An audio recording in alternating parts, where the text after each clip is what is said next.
Jake Morrison stood at the large window of Haven's rest station watching the stars. His hands were shaking. In 2 hours he would marry an alien princess. The thought still seemed crazy to him. The space station floated between human and Zelani space.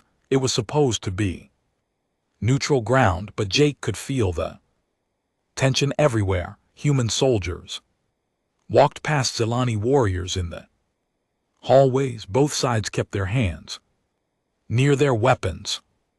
"You don't have to do this, Admiral Kate," Sullivan said behind him. Jake turned to face her. The Admiral was a tough woman who had fought in 3 border wars. Her gray hair was pulled back tight and her uniform was perfect. "Yes, I do," Jake said. "If I don't marry her, we go to war. Millions of people will die." Kate frowned. "The Zelani think we're weak. They think this marriage proves it.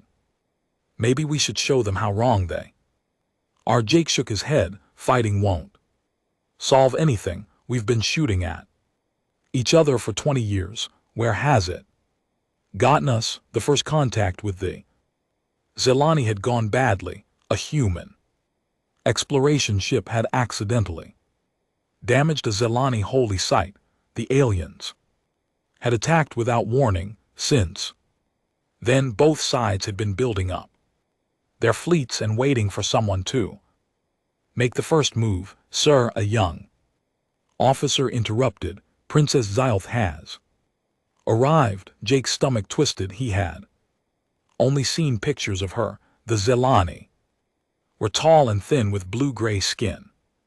Their eyes were large and dark. They looked almost human, but different enough to make most people uncomfortable. Jake walked to the docking bay.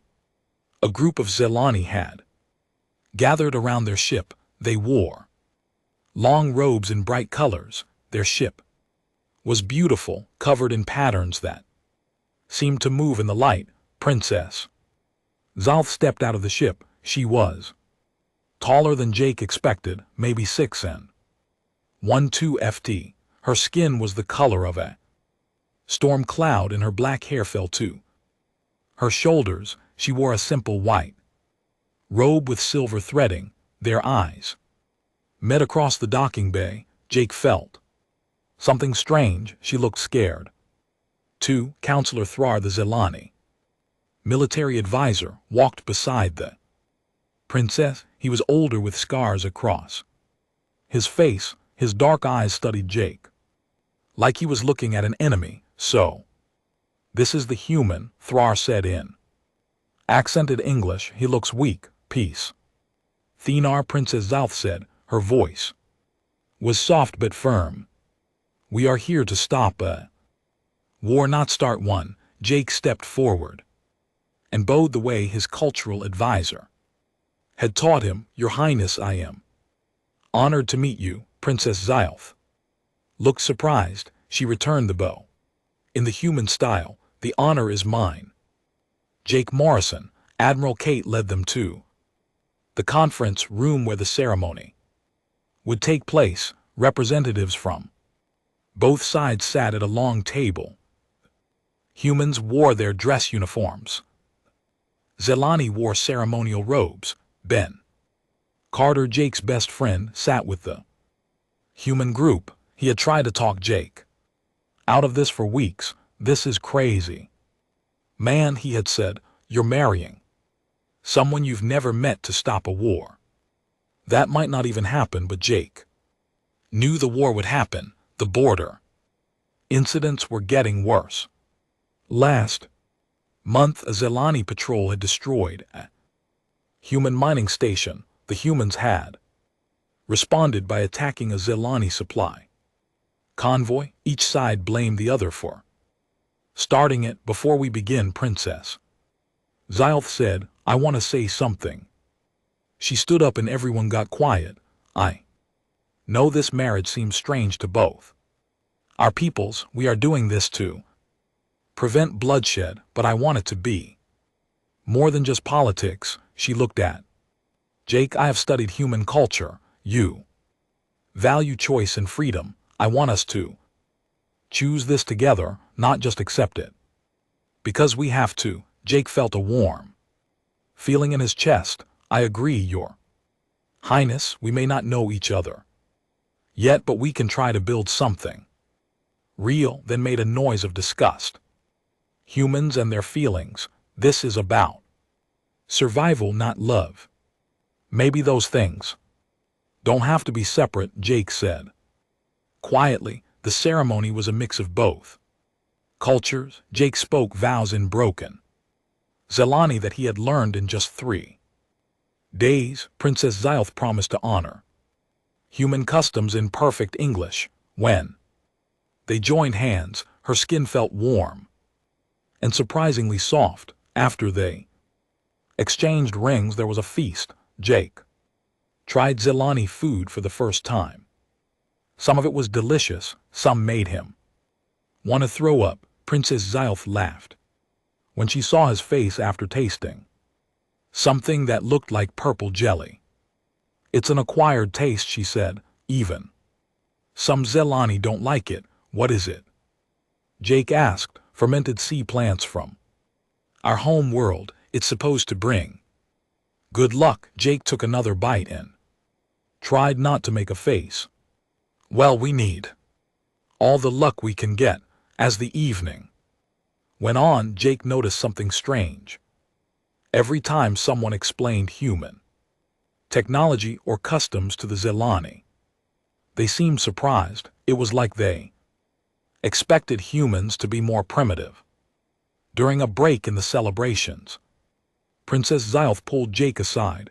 Can I ask you something? Of course. And why did you volunteer for this? You could have said no. Jake thought for a moment. Because someone had to, and maybe because I think we're more alike than different. Princess Xylth studied his face. You learned basic Zelani in 3 days. Our intelligence said humans were slow learners. Your intelligence was wrong about a lot of things, Jake said. Something changed in her expression. What do you mean? I mean, maybe both our peoples have been lying to each other. Maybe we're both stronger than we pretend to be. Princess Xylth was quiet for a long time. Then she smiled. It was the first real smile Jake had seen from her all day. This marriage might be more interesting than I thought, she said. As the celebration ended, Jake realized that marrying an alien princess might be the least crazy thing he would do in the coming months. Something big was about to happen. He could feel it in the way that Zelani watched the humans and in the way Princess Xylth looked at him, like she was trying to solve a puzzle. The war they were trying to prevent might be nothing compared to what was coming. 3 weeks after the wedding, Jake stood in the main computer center of Nethys Prime, the Zelani capital world. Rows of blue lights blinked in patterns. He was starting to understand. The Zelani engineers watched him with confusion and worry. That should not be possible, Engineer Bate Lauren said for the 3rd time that morning. You've been here only 2 weeks. It takes our students years to understand these systems. Jake's fingers moved across the light panels. The Zelani didn't use keyboards or screens like humans. Their computers responded to touch and thought patterns. Jake had figured out how to use them faster than anyone expected. Maybe human and Zelani brains work more alike than you thought, Jake said, solving another complex equation in minutes instead of hours. Princess Xylth watched from the corner of the room. She had been quiet since they arrived on her home world. Jake could tell something was bothering her. Later that evening, they sat in the palace gardens. Strange alien flowers glowed softly in the dark. The 2 moons of Nethys Prime cast silver light on everything. You're upset. About something, Jake said. Sylph picked at the grass beside her. Before you came here, I studied human culture with Amy Walsh, your cultural advisor. She told me humans value individual choice above everything else. That's true, but you chose to marry me for the good of both our peoples. You put the group before yourself. That's very Zelani of you. Jake thought about this.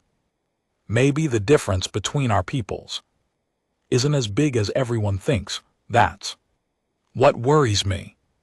Zith said, if we're so similar, why have we been fighting for 20 years? The next day they traveled to Earth's diplomatic colony on New Geneva. Jake wanted to show Zith human culture just like she had shown him hers.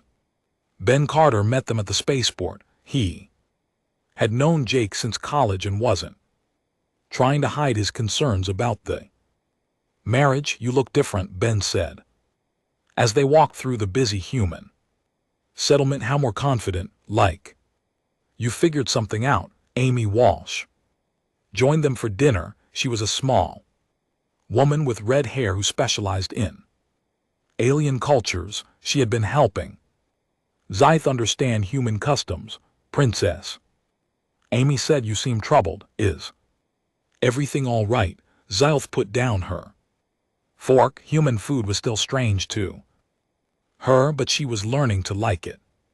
Can I ask you something? When we first studied humans, our intelligence report said you were a young species, not very advanced, but everything I've seen here suggests otherwise. Amy and Ben exchanged looks. What kind of things? Amy asked carefully. Jake learned our computer systems in days, not years. Your technology is different from ours, but not simpler, and your people adapt to new situations faster than we expected. Jake felt a strange tension. The room. Amy, what did you tell the Zelani about us during the peace talks? Amy looked uncomfortable. We emphasized our diplomatic nature, our desire for peace. What didn't you tell them? Ben answered instead. Jake, you know the rules. First contact protocols exist for a reason. What rules? Zyth asked. Jake stared at his best friend. Then what? Aren't you telling me? That night Jake couldn't sleep. He found Zyth on the balcony of their guest quarters looking up at Earth's moon. My grandmother asked to speak with me, she said without turning around. Elder ZTH Murrin, what did she say? And GT, she told me something interesting. And GT, she was part of the first Zani expedition that made contact with humans 20 years ago. Jake moved to stand beside her. I thought the contact went badly because of an accident. That's what both our governments told everyone, but my grandmother says it was more complicated. Zyv finally looked at him. She says the human ship that damaged our holy site shouldn't have been able to escape our attack fleet, but it did. Maybe they got lucky, maybe.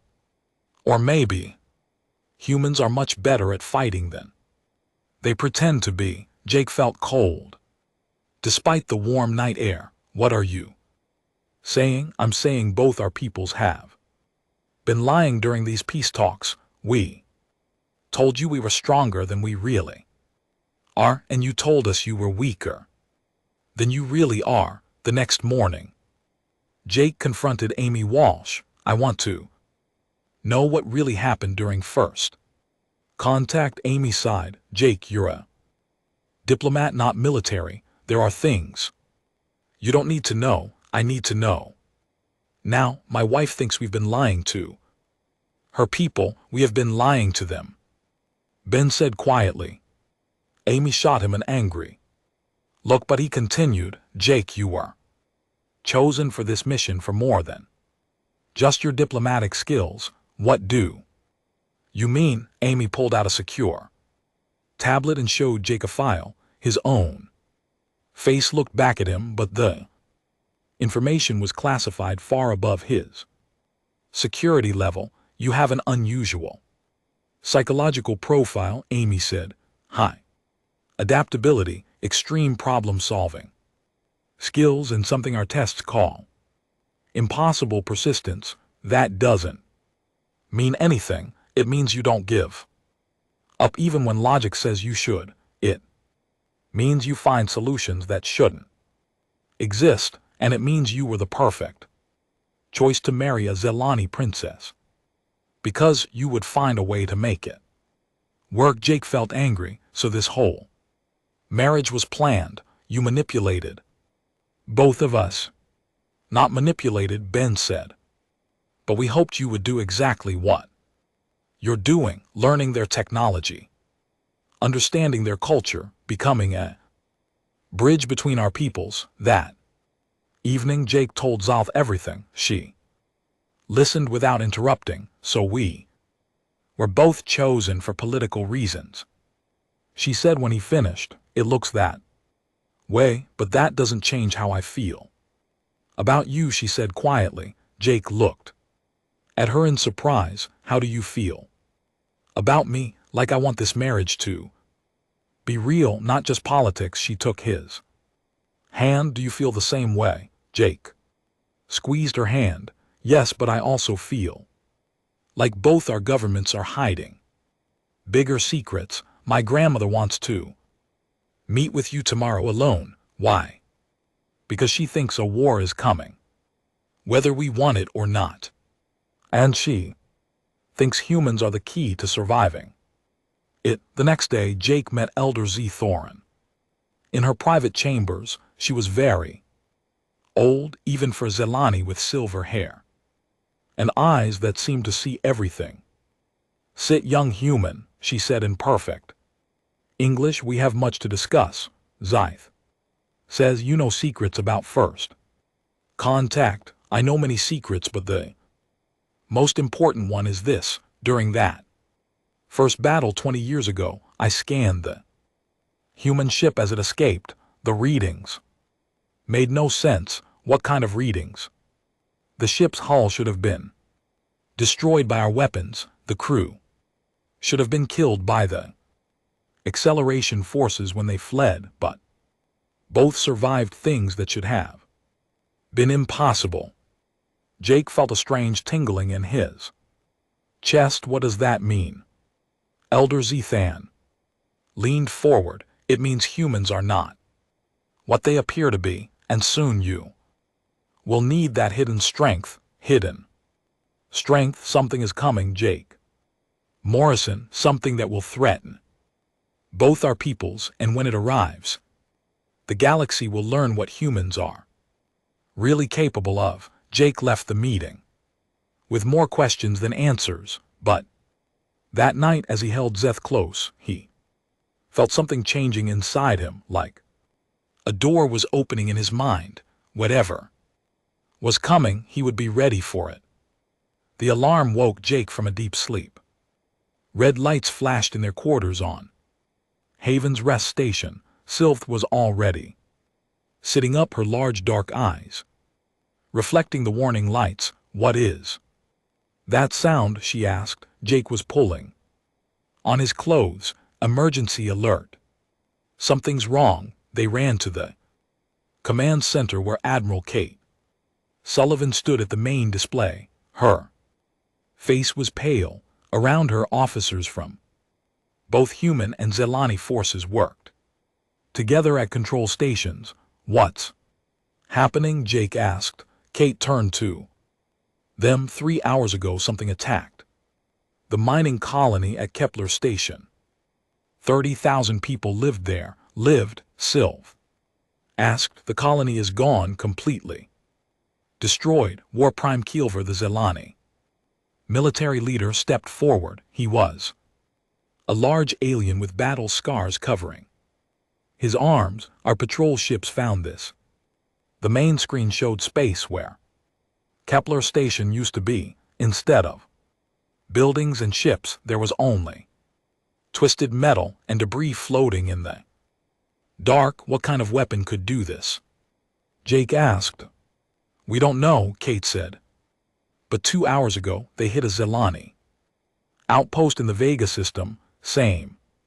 Result, Dr. Claire Norton, a human scientist with short blonde hair, pulled up another display. We've been studying the attack patterns, the energy signatures don't match any known technology. Jake studied the data. Something about the patterns looked familiar, but he couldn't place it. Have we tried to contact whoever did this? They're not responding to any communications, Kelver said, but our long-range sensors have detected a massive fleet moving toward the center of our territory. How massive? ZTA asked. Over 1,000 ships, each one larger than our biggest warships. Room went quiet. Even combined, the human and Zelani fleets only had about 800 ships total. Kate activated another display. We've managed to get some images. Screen showed dark ships that seemed to absorb light. They had strange curves and angles that hurt to look at for too long. Jake felt a chill run down his spine. I've seen something like this before, he said quietly. Everyone turned to look at him. Where, Dr. Norton asked. Jake closed his eyes, trying to remember. Ancient ruins on Mars. There were carvings on the walls. Ships that looked like these. That's impossible, Kate said. Those ruins are over 50,000 years old. Maybe it's not impossible, Zyth said. Maybe whoever built those ships is back. Over the next 6 hours, more reports came in. Mysterious fleet was destroying everything in its path. They weren't trying to capture territory or resources. They were simply wiping out all life they found. A communication finally came through. The main screen flickered and a figure appeared. It looked almost human, but its skin was gray and its eyes were completely black. When it spoke, its voice sounded like many people talking at once. We are the Vorthon Collective. We have returned to reclaim what was taken from us. All organic life in this sector will be cleansed. Resistance is futile. The transmission ended. Voron Jake whispered. I've heard that name before. Dr. Norton was already pulling up files. There are references to the Vorthon in some of the oldest human archaeological sites. They were described as ancient enemies who disappeared mysteriously. Well, they're back, Kelfer said grimly. And our fleets can't stop them. Admiral, Kate called for an emergency meeting. Representatives from both governments argued for hours about what to do. Some wanted to evacuate as many people as possible. Others wanted to make a last stand. We need more information, Jake said during a break in the discussions. Someone has to get close to their ships and figure out how they work. That's suicide, Ben Carter said. You saw what they did to Kepler Station. Not if we're smart about it. Zalth grabbed Jake's arm. You're thinking of volunteering, aren't you? Jake looked around the room at the worried faces. I'm the only one here who studied the ancient ruins. If there's a connection, I might be able to figure it out. Absolutely not, Kate said. You're too important to risk. I'm a diplomat who married an alien princess to stop a war. Now there's a bigger war coming, and diplomacy won't stop it. That night Jake couldn't sleep. He stood at the observation deck watching the stars. Savith found him there. You're going anyway, aren't you? She said. I have to. Something about those ships, about the name Vorthon. It feels personal. Personal how? Jake touched the window. Like I've been preparing for this my whole life without knowing it. Zylth was quiet for a moment. My grandmother told me something before we left Nethys Prime. She said humans have a saying, still waters run deep. What does that mean? It means the quiet ones are often the most dangerous. The next morning, Jake presented his plan to the military leaders. He would take a small stealth ship and get close enough to scan one of the Vorten vessels. The mission was dangerous, but it was their only chance to learn something useful. I'll go with him, Sylph announced. Absolutely not, Kelvor said. You're the princess and he's my husband. We go together or not at all. After more arguing, they agreed to let both of them go. Dr. Norton would monitor their mission from the command ship. They launched 6 hours later in a small human scout ship Jake piloted, while Zyth operated the sensors. The Voran fleet was 3 days away at maximum speed. Are you scared? Zyth asked as they flew through hyperspace. Terrified, Jake admitted, but also excited. Excited, like I'm about to find out something important about myself. They dropped out of hyperspace at the edge of the Omega sector. The Voran fleet was spread across space like a dark cloud. Each ship was massive, easily 5 times larger than the biggest human or Zelani warships. Sensors are picking up energy readings unlike anything we've seen, Zalth reported. Jake studied the displays, but the patterns are familiar, like the carvings on Mars, but more complex. They moved closer, staying hidden behind asteroid fields. Jake felt a strange sensation growing in his chest, like something was waking up inside him. Suddenly, alarms started blaring. Avoran's ship had detected them and was moving to intercept. We need to run, Zyth said, but Jake wasn't moving. He was staring at the approaching ship with an expression she'd never seen before. Jake, I know this ship, he said quietly. I don't know how, but I recognize it. The Voran ship fired energy beams that should have destroyed their small scout ship, struck their shields. Jake felt the impact in his bones, but somehow, impossibly, their shields held. That's not possible, Sylph said, checking the readings. Those weapons should have vaporized us. Jake's hands moved across the controls with sudden confidence.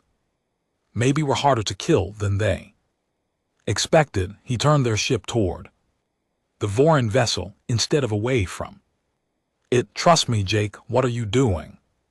Something I should have done a long time ago.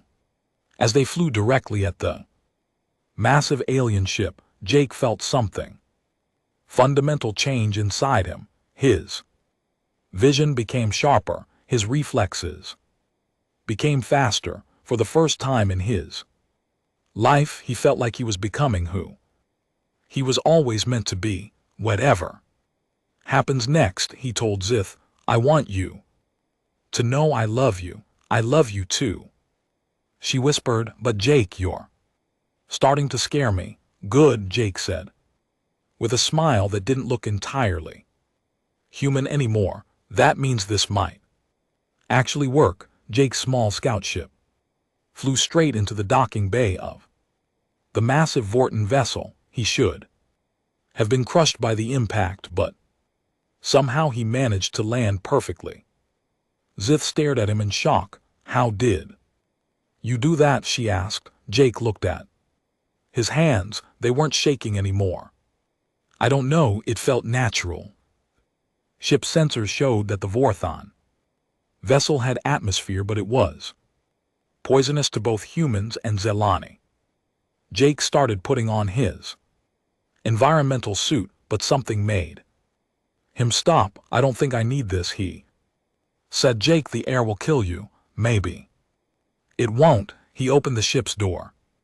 Without his helmet, Zyth screamed his name, but Jake was already breathing the alien air. It burned his lungs for a moment, then his body adapted. Burning sensation faded.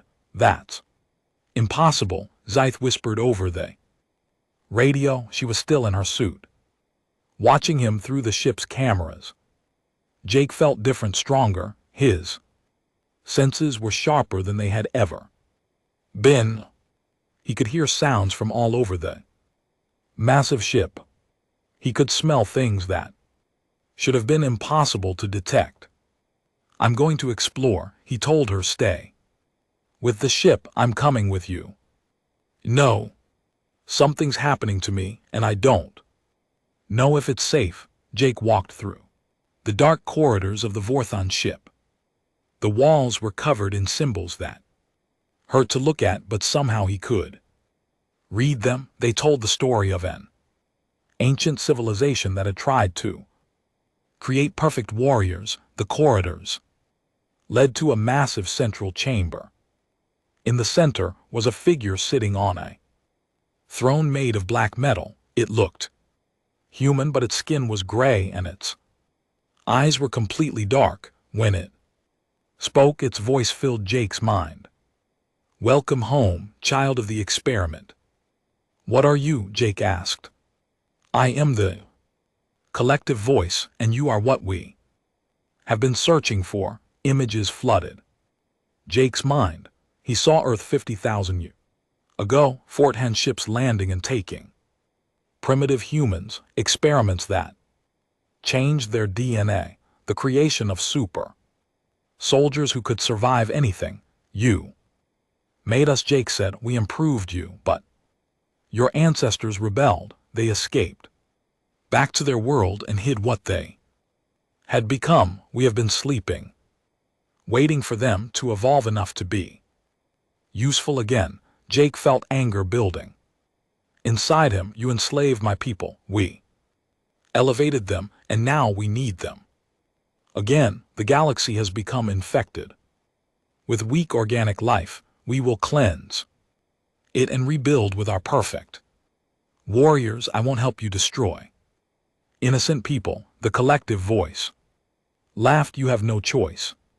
The awakening has begun. Soon you will lose your human consciousness and become what you were meant to be. Jake felt something fighting in his mind. Part of him wanted to kneel before this creature, but a stronger part, the part that loved Zyth and cared about both their peoples, fought back. You're wrong, Jake said. Humans aren't just your experiments anymore. We've become something you didn't plan for. And what is that? Free. Jake launched himself at the collective voice. He moved faster than should have been possible, but the creature was ready for him. They fought across the chamber, and Jake realized he was stronger than any human had a right to be. He could lift metal beams that should have been too heavy.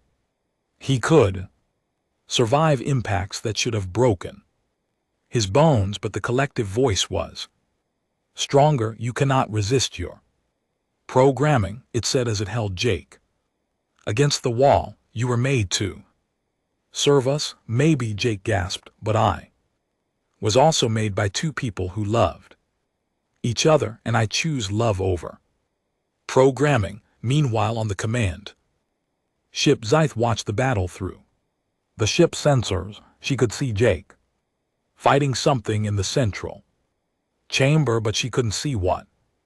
Admiral Sullivan, she called over the radio. Jake needs help. We can't get close enough. Kate's voice came back. That ship's weapons will destroy anything we send. Lieutenant Sam Torres, a young human soldier, was monitoring Jake's life signs. Something's wrong with his readings. His heart rate is through the roof, but his other vitals are stronger than I've ever seen. Tech Sage Nara Helm, a Zelani engineer, studied the data. This is not possible. Humans cannot survive this level of stress. Maybe Jake isn't just human anymore, Zyth said quietly. Back on the Voron's ship, Jake was losing the fight. The collective voice was forcing something into his mind, trying to overwrite his human thoughts with Vorthon programming. Stop fighting it. Said accept what you are. Jake felt his human memories starting to fade. His love for Xylth, his friendship with Ben, his desire to protect innocent people. All of it was being pushed out by cold, mechanical thoughts about conquest and destruction. But then he heard Xylth's voice over his radio. Jake, I know you can hear me. Remember what you told me. On our wedding day, you said we could choose this together. I'm choosing to fight for you. Don't let them take you away from me. Her voice cut through the Vorthon programming like a knife. Jake remembered who he was, not just a genetic experiment, but a man who had chosen love over duty, peace over war, hope over fear. You're right, he told the collective voice. I am what you made me, but I'm also what I chose to become. Jake grabbed the creature's arms and started to squeeze. His enhanced strength combined with his human will was more powerful than they Vorton had expected. Impossible, the collective voice said. The programming cannot be overcome. You forgot something when you designed us, Jake said. Humans don't just survive, we adapt, we change. We become more than what we started as. He threw the collective voice across the chamber. It hit the wall and slumped to the floor, its dark eyes flickering. How? It whispered, because you gave us the strength of warriors, but we kept the hearts of humans. Jake ran to the ship's control center. The Voron systems were similar to the ancient technology he had studied, but more advanced. His enhanced mind could understand them now. He began entering commands. What are you doing? The dying collective voice asked. Sending a message to your fleet, telling them that humans are not the weak species they expected, and giving our people a chance to fight back. Jake uploaded everything he had learned about Voron technology to the human and Zelani fleets, their weaknesses, their ship designs, their tactics. Then he started the ship's self-destruct sequence. He ran back to his scout ship where Xylth was waiting. We need to leave now. What did you do? I gave our people a fighting chance. As they flew away from the Voron ship, it exploded behind them. The destruction sent a shock wave through the entire enemy fleet. Other Vorthon ships began to retreat, confused by the loss of their command vessel. The fleet is pulling back, Admiral Sullivan reported over the radio. How did you do it? Jake looked at his hands. They still looked human, but he could feel the difference, the strength, the enhanced senses, the ability to understand alien technology. I remembered who I am, he said, and more importantly, who I choose to be. Xylth took his hand. Are you still human? Jake thought about it. I'm something new. Something that's part human, part whatever the Voron made us into, but they part that matters, the part that loves you, that's still completely human. What happens now? Jake watched the Vorthon fleet disappearing into hyperspace. Now we figure out how to use what I've learned to protect both our peoples, and maybe we find other humans who are starting to awaken like I did. Are there others? There have to be. The Voron wouldn't have come back for just one person. As they flew back to Haven's rest station, Jake felt the galaxy changing around them. The war between humans and Zelani was over, but a new chapter was just beginning. One where humanity would have to decide what to do with the strength they had always carried inside them, and Jake would be there to help them make the right choice. 6 months after the battle with the Voron Collective, Jake stood in the rebuilt Haven's Rest Station. The place looked completely different now, where before there had been separate human and Zelani sections. Now the species worked together in mixed groups. Jake watched a team of engineers installing new communication systems. The group included humans, Zelani, and even a few reformed Vorthon units. The artificial beings had broken free from the collective after Jake's victory and were now seeking peaceful integration. It's amazing how much has changed, Zalf said, joining him at the observation window. Almost everything, Jake agreed. Except us. She smiled and took his hand.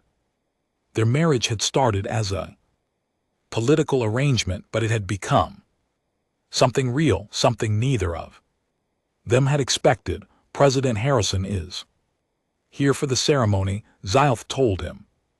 President Lynn Harrison had been elected on a platform of complete honesty about human capabilities. After Jake's awakening, it had become impossible to hide the truth anymore. Humans were descendants of an ancient genetic experiment, and some of them were beginning to show enhanced abilities.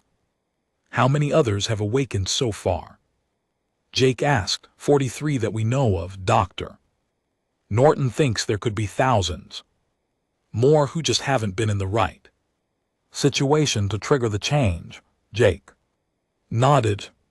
His transformation had happened under extreme stress during the fight with the Voron. Other humans were awakening in different ways, some during accidents that should have killed them, others during moments of great emotional intensity. They walked to the main assembly hall where representatives from all three species had gathered. High Counselor Vex Morin, Sylph's grandmother, sat at the head of the Zelani delegation. She had taken over leadership of her people after the old council stepped down in shame for hiding the truth about human capabilities.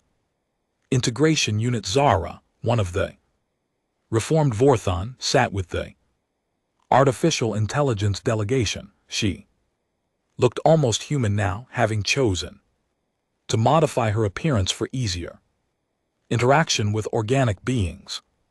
Lar, you ready for this? Penn Carter asked, sitting down next to Jake. His old friend had been appointed as the human liaison for the new Tri-Species Council.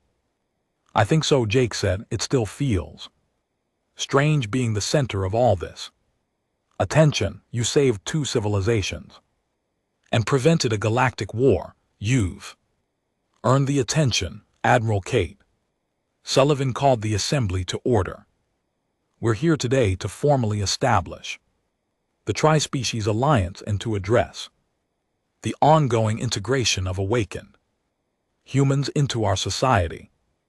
The discussions had been going on for months. What to do about humans who were developing superhuman abilities, how to handle the reformed Voron who wanted to live peacefully, how to prevent future conflicts between the species. The first issue, President Harrison said, is the Awakened Human Registry. We've identified several dozen individuals with enhanced capabilities, but we need guidelines for how they integrate into society. Jake stood up. If I may, I'd like to speak about this. The room went quiet. Everyone knew that Jake's opinion carried special weight. He was the first awakened human, the one who had defeated the collective voice and the bridge between all 3 species. I've spent the last 6 months learning to control my abilities, Jake said. Enhanced strength, the faster healing, the ability to understand alien technology. These things don't make me less human, they make me a different kind of human. He looked around the room. The Vorin made a mistake 50,000 years ago. They thought they could create perfect soldiers by enhancing our bodies, but they forgot that the most important part of being human isn't physical capabilities, it's our capacity for choice, for love, for growth. Integration Unit Zara spoke up. Collective believed that enhanced beings would naturally seek dominance over weaker life forms, but Jake Morrison proved this assumption false. How? Asked Tech Sage near a helm, by choosing to protect others instead of ruling them. Zara said by using his enhanced abilities to save lives rather than take them. The collective could not understand this behavior. High Counselor Vexen stood slowly. She was very old, but her voice was still strong. I have something to confess to this assembly. The Zelani have known about awakened humans for 20 years. The room erupted in surprised voices. President Harrison raised her hand for quiet. Please explain, High Counselor. During the first contact incident, we scanned the human ship that escaped our attack. Readings showed impossible survival capabilities. We chose to classify this information and present humans as a weaker species to make ourselves feel superior. She looked directly at Jake. We were fools. We should have recognized the potential for alliance instead of seeking advantage. Why are you telling us this now? Admiral Sullivan asked. Because my granddaughter and her husband have shown us a better way. They chose truth over politics, cooperation over competition. They represent what all our species can become if we work together. Over the next several hours, the assembly worked out the details of the new alliance. Awakened humans would be given special training to control their abilities, but they would not be forced into military service or isolated from normal society. The reformed Vorthon would be welcomed as equals with rights and responsibilities like any other citizens, and all three species would share technology and knowledge freely. That evening, Jake and Zith walked through the station's new gardens. Plants from all three worlds grew together in carefully designed spaces. Human roses bloomed next to Zelani crystal flowers and Vorin bioluminescent vines. Do you think it will work? Zith asked. This alliance, it has to, Jake said. Because the alternative is too terrible to imagine. They stopped at a memorial wall where the names of everyone killed in the Vorin attacks were displayed. Thousands of humans in Zelani who had died before Jake could stop the collective. I still have nightmares, Jake admitted, about what would have happened if I hadn't been able to break free from their programming. But you did break free, and that's what matters. Jake touched one of the names on the wall, a little girl from Kepler Station who had been only 6 years old. Sometimes I wonder if I'm still human enough to understand what we're fighting for. Zalth turned him to face her. Do you love me more than anything? Do you care about protecting innocent people? Yes. Do you want to see children grow up safe and happy? Of course. Then you're human enough. The enhanced abilities don't change who you are in here. She touched his chest over his heart. Month later, Jake and Zyth departed Haven's Rest on their first official mission as co-chairs of the Tri-Species Council. They were heading to the outer rim of the galaxy where long-range sensors had detected signs of other ancient Vorthon experiments. Dr. Norton thinks there could be dozens of species out there with modified genetics, Salith said as their ship entered hyperspace. Then we'll find them and give them the Same choice the Voron never gave us. Jake said freedom to choose their own path. Ben Carter, who was part of their exploration team, looked up from his engineering station. You know, when you first told me you were marrying an alien princess, I thought you'd lost your mind. What do you think now? Jake asked.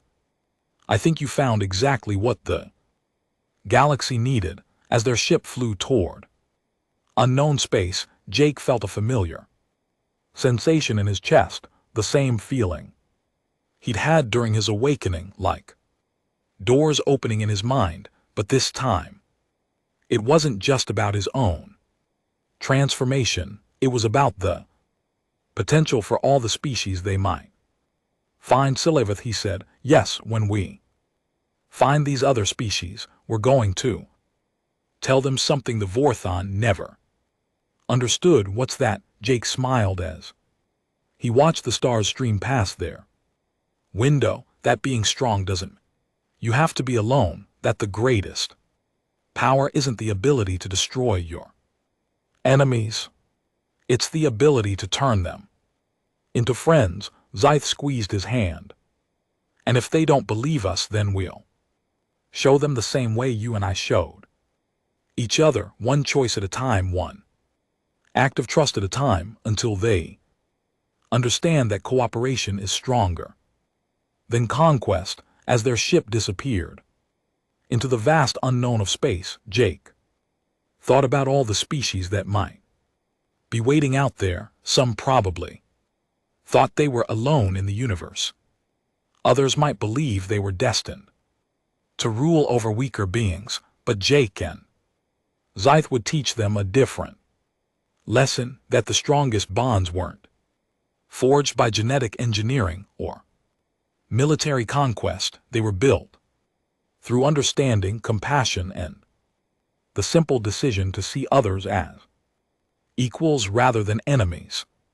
The human who had married an alien princess for peace had become something more than either species had imagined possible. Not just a bridge between worlds, but a teacher of a new way forward, a way where strength served love instead of fear, where differences became opportunities instead of obstacles, and in a galaxy full of ancient secrets and hidden powers, perhaps that was the most revolutionary force of all.